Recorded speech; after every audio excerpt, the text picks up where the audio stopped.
కోడూరు మండల మామిడి రైతులతో అన్నమయ్య జిల్లా కలెక్టర్ చామకూరి శ్రీధర్ మంగళవారం ముఖాముఖి నిర్వహించారు. మైసూరు వారిపల్లి పంచాయతీ వద్ద ఉన్న మామిడికాయల యార్డు వద్ద రైతులతో మామిడి ధర స్థితిగతులను ఆయన అడిగి తెలుసుకున్నారు. తోతాపూరి మామిడికాయలకు ప్రభుత్వం తరపున ₹4 సబ్సిడీ అందిస్తామని ఈ సందర్భంగా రైతులకు తెలిపారు. జ్యూస్ ఫ్యాక్టరీ యాజమాన్యంతో చర్చించి రైతులకు న్యాయం చేస్తామని ఈ సందర్భంగా ఆయన రైతులకు హామీ ఇచ్చారు.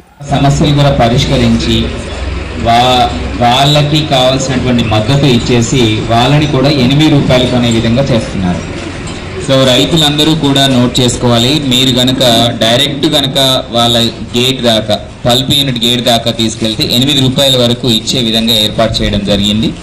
లేదా ఈ విధంగా మండీల్లో కానీ ఫామ్ గేట్లలో కానీ అమ్ముకుంటే మాత్రము అది 6 to 7 రూపీస్ ఆ మధ్యలో వచ్చే విధంగా మనము ప్రయత్నాలు చేయడం జరుగుతుంది. అయితే మీకు కూడా తెలిసిందే, రైతులు వచ్చేసి ₹4 స్కీమ్ ఎక్కడ ఆగిపోతుందో అని ఇంకా కూడా పండని అంటే ఇంకా కొద్ది రోజులు కూడా చెట్టు మీద ఉండే కాయని కూడా తెంపుకొని వస్తున్నారు. అలా చేయొద్దు.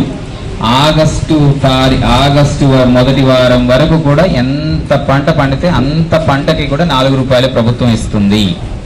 ఏ ఒక్కరూ తొందరపడొద్దు. మీ యొక్క చివరి కాయని కొనేంత వరకు కూడా ఈ ₹4 ఏదైతే ప్రభుత్వం ఇస్తుందో అది మీకు అందుబాటులో ఉంటుంది. సో ఎందుకు మిమ్మల్ని కోరుతున్నానంటే, మీరు ఒకేసారి ఎక్కువ మొత్తంలో తెంపుకొని రావడం